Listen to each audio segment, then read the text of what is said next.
Day 3 of the draft. Added 6 good football players to the team. 3 guys on offense, 3 guys from defense. A couple guys that were non-combine guys. A couple guys were at the Senior Bowl. Good mix of skill guys and big guys. Felt like good value. Kind of made that one trade with Atlanta. Kind of moved back a couple of spots. That was good business to acquire that other pick for really just moving down 6 spots, I think. So I felt it was a good day. The guys upstairs were working on rookie free agency, kind of making those, I'd say, tentative agreements until everything's signed, sealed, and delivered. That was a really good weekend for us overall as a team. Got the team better.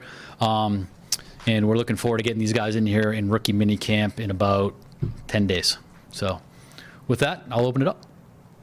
If there was one area or one element that you most improved your team this weekend, what would you think it would be? Yeah, I think we elevated our team speed, our athleticism, our competitiveness. Those are probably 3 things that jump out. Increasing speed in the NFL, but you guys got a lot bigger. I think on defense, most of the guys you got were tall, were heavier guys. What is, I guess, maybe the philosophical reasoning behind that? Yeah, bigger is better, right?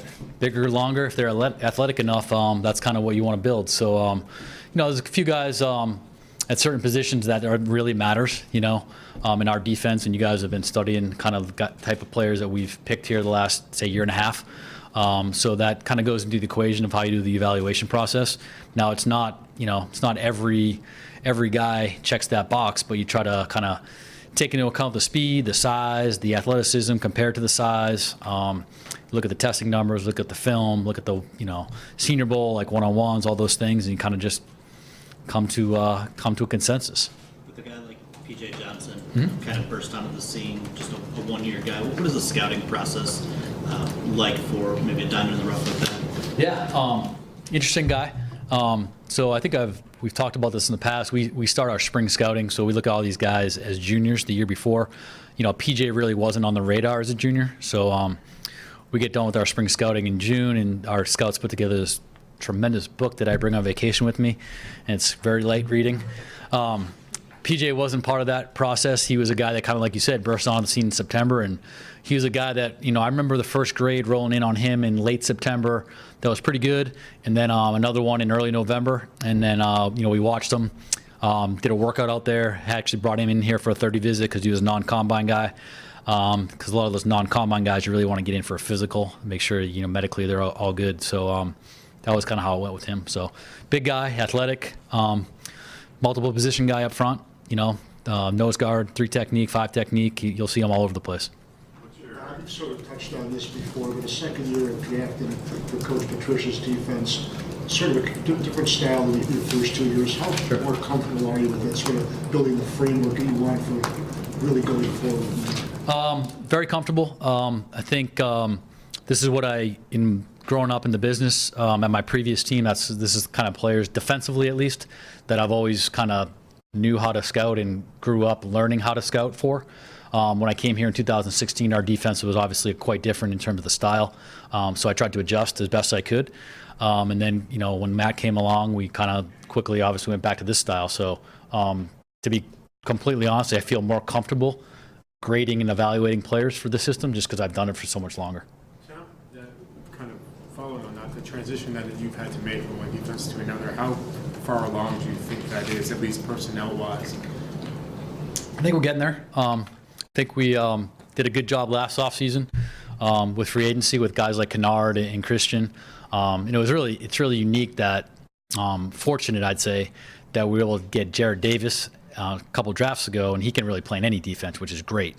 But we drafted him for the previous defense, but he's a really good fit in what we do now. So we're there. I think we're pretty much to the point where we have good players. We always want to get better. We're always going to add competition, whether it's free agency in May and June. During training camp, we're going to go through the preseason evaluation process like we always do, and waiver claims and trade deadlines. So we're not done. We're always trying to improve the team, whether that's now, tonight, tomorrow. It's an everyday thing. There's a guy like Austin Bryant. Yeah. Such an awesome, talented defensive line. How difficult is it to separate the individual, and do you think maybe his injury helped him fall to you guys, I guess? Yeah, I'm not sure if the injury kind of did that or not. I was really pleasantly surprised. We were able to take him there at we got him at 117. So and he was a guy. Obviously, you go to Clemson and you're watching everybody, right? The whole entire defense. I remember I visited there in October, and I went out to the practice field, and my notebook was like, I mean, everybody in the defense was either senior or like a room of junior. And I remember like saying, I'm like, I don't have enough time in one practice to like watch all these guys. So obviously he was a guy that was at or near the top of the list. So I spent some time watching him. I remember spending a lot of time along the defensive line just because there's maybe there's 6 of them that were drafted today or 5. I think 5. So good evaluation on him. I think when you go back and watch him against the best competition they've played the last couple of years, he's really kind of stepped up his game. And I think he really showed a lot of toughness playing through the injury. I think he injured it in November and played through a couple games, and they had a little break before the playoffs started, and he played the last 2 games. So showed a lot of toughness there. I think a lot of people were expecting you to maybe add a guard this draft. Mm-hmm. Is that in the plans at all, or are you happy with what you have at that spot? Yeah, we're happy with what we have. Once you get into the third day of the draft, you're never going to reach for guys. You really have to follow the board. Just because you might have a little bit of an opening on the depth chart, you don't want to reach for a player grade-wise. So we stayed very, very true to the board today. That's kind of how it fell to us. Just people were asking, all right, well, why the other tight end in the 7th round? Well, he was the highest graded guy, like by far. So we felt good about that one. So that's just kind of how it felt today. Were you surprised the Penn State cornerback fell to you guys in round 5? I think some people had him going a little earlier than that. Yeah, he was a guy that we talked about in round 4. To be honest, we started the day out. We had a group of, I think it was about 7 or 8 guys that we were hoping in the next 2 rounds we were going to be there. And obviously we had Austin graded a little higher. And we kind of sat there, and a couple other names came off the board at different positions. And then we were really glad that Amani was there. You see starting talent with him. Obviously, the ball skills really showed up at the Big Ten level. Yeah, I'm never going to say any of our draft picks are going to come in and start. They have to come in and compete. They have to come in here and earn a roster spot, earn a job, and that starts during rookie minicamp. So I don't really know what that question really means. Does he have starter talent? Well, I don't know. Maybe. I would hope so. But in the 5th round, you're hoping for a guy to come in and compete, earn a roster spot, earn a role in the team, compete on special teams, and then try to beat out the guys that are ahead of them. Because the way we do it, we put all our rookies right at the bottom of the depth chart, and they have to work their way up. I don't care if we take them in the 1st round, 7th round, rookie free agent. Now, that might take a week, might take 3 months, might take 6 months, but that's how we do it. Bob, you've said in the past that every other year you feel it's good to take a quarterback. Yep. You haven't taken one now in the past couple of years. What was the reason, I guess, not to go? Yeah, just the way the board fell. That was kind of it. Like I said a minute ago, like we were very true to the board today because we had a lot of picks. And we didn't want to reach value-wise for any of those guys. We discussed a few of them during the middle rounds.